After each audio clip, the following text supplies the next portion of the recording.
Salut la chaîne Vélo Chinois, c'est Alex. Dans cette vidéo, je vous fais le compte rendu de mon premier tri de la saison 2018, le sprint de Carcassonne.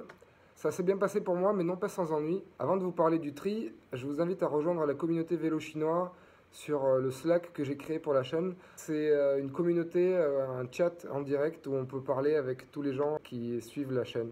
Donc pour nous rejoindre, c'est très simple. Abonnez-vous à la chaîne et cliquez sur le lien dans la description pour demander votre invitation à rejoindre le Slack. Allez, c'est parti pour le compte rendu.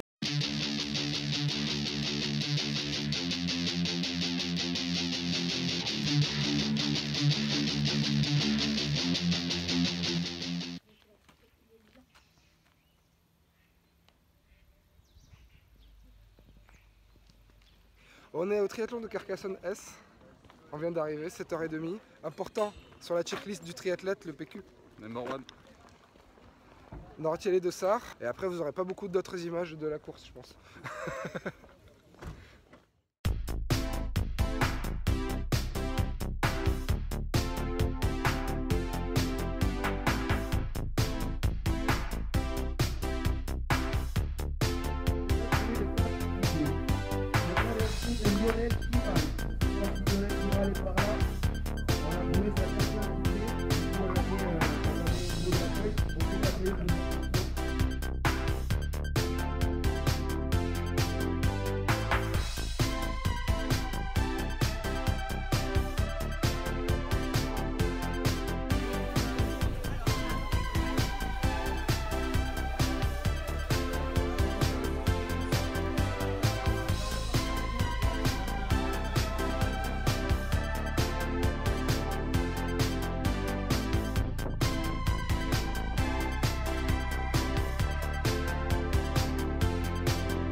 Greg, ça y est, on a rangé les vélos.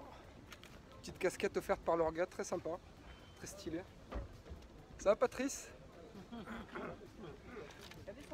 Je fais une 26 à peu près, Une une 29. 29. Et Pat, une 30, autour de une 30. Je sais pas. Ça a été. Patrice a pris une guêpe, moi j'ai cassé ma chaîne. Ouais, ça va moi. Et Greg, il a Ça va. pas de mésaventures pour Greg. Bon voilà, toujours super organisation, on a eu super beau temps. Et voilà quoi. A plus sur le WAP. Retour à chaud sur ce triathlon de Carcassonne format S. C'est mon premier tri de la saison. Et j'avoue que je me suis préparé un peu à l'arrache. J'ai entretenu mon vélo hier, j'ai refait la transmission, j'ai nettoyé ma chaîne. Voilà, j'ai vérifié les serrages. Bon, normalement, c'est pas des choses qu'on fait la veille quoi.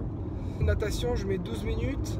Je suis pas mécontent parce que en arrêtant ma montre en sortant de l'eau, j'ai 731 mètres. Ça veut dire que j'ai bien navigué sur une distance officiellement annoncée à 750 mètres. Donc je suis vraiment content. Je suis content parce que j'ai réussi à rester dans le paquet et à drafter correctement. Donc du coup, je pense que je me suis bien économisé grâce à ça. Après, transition 1, je mets un peu plus de temps que d'habitude parce que je voulais rattacher ma puce parce qu'il y avait une partie du porte-puce qui se baladait, donc j'ai préféré l'enlever avant d'enlever ma combi puis la remettre pour être sûr que tout aille bien. La transition se passe bien. Début du vélo, ça va, j'essaie de ne pas me mettre trop dans le rouge, mais ça commence par une montée, donc faut se contenir. J'arrive à mettre mes chaussures, et d'ailleurs je me rends compte au bout de 2 km que en fait, l'élastique n'avait pas cassé, l'élastique de la chaussure. Mais ça c'est pas très grave.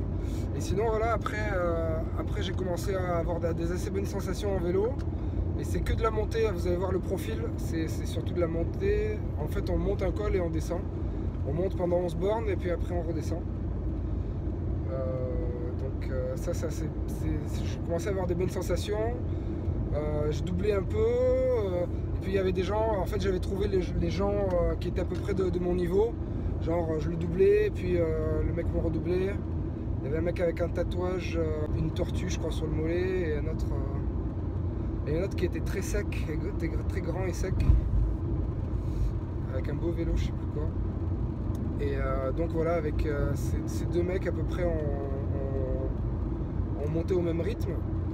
Et donc on monte en haut, on fait demi-tour. Alors j'aime pas ce genre de demi-tour. Au triathlon de l'Ardèche aussi, ils le font. Ils mettent juste un plomb au milieu de la route et il faut faire demi-tour.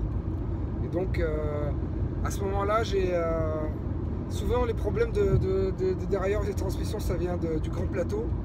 En fait, je veux changer de grand plateau alors que j'étais quasiment à l'arrêt. Et donc je pense que je le fais trop brusquement après les demi-tours. Et là, je sens qu'il n'y a plus de... je sens que ça avance plus. Je regarde, je fais... Ah, j'ai dû dérailler, pourtant j'ai un rattrape-chaîne, ça fait chier et tout. Et je regarde et en fait, je vois pas du tout ma chaîne. Je regarde derrière et la chaîne, elle était juste derrière. Je fais merde, j'ai pété ma chaîne. Donc je me mets vite sur le bas-côté et je regarde. En fait, c'est pas que j'ai pété ma chaîne, mais elle a pété à l'endroit du maillon d'attache rapide. Et là, je me revois hier soir dans mon garage, en train de remonter ma chaîne. J'ai remonté ma chaîne, j'ai remis le maillon rapide. J'ai fait juste comme ça et je fais oh mais c'est bien, ça tient en fait. Finalement, ça a fini par se faire et tout parce que en fait j'ai une pince et avec la pince on s'en sert pour les rapprocher, mais aussi quand on le met pour bien l'écarter le maillon rapide pour qu'il tienne bien. Et je crois que hier je l'ai juste fait à la main et je l'ai pas renforcé avec la pince. Et voilà, je pense que c'est la raison. Je savais que j'avais un maillon rapide dans ma sacoche, donc je m'arrête, je commence à le faire. Avec évidemment 50 personnes qui me dépassent. C'est assez galère. Tu prends la chaîne, le plus chiant c'est de la faire passer dans le dérailleur. Si tu la lâches, elle retombe. Bon bref. Finalement j'arrive à me débrouiller et là il y avait Pat et Greg qui m'ont rattrapé. Patrice qui m'a dépassé et je suis reparti derrière Patrice et j'ai essayé de le rattraper dans la descente. Donc là l'avantage c'est que du coup j'étais plus du tout dans le rouge, j'étais reposé et après il restait plus que de la descente quasiment avec juste une petite montée avant la fin du vélo. Donc voilà, 11 km de descente, j'ai essayé d'attaquer un peu. Transition 2, j'arrive à bien gérer, je décide de ne pas mettre la casquette, j'enfile mes chaussures et au moment de sortir, juste quand je bip, à la sortie du parc, en fait j'avais un gel que j'ai pas mangé à vélo et il tombe de ma poche, de la poche de mon haut et là j'entends donc du coup j'étais déjà lancé, je refais 10 mètres en arrière pour ramasser mon gel et je repars. Donc là le début est en descente et là je regarde ma montre et je vois que ouais, je pars genre 3,30, 3,40.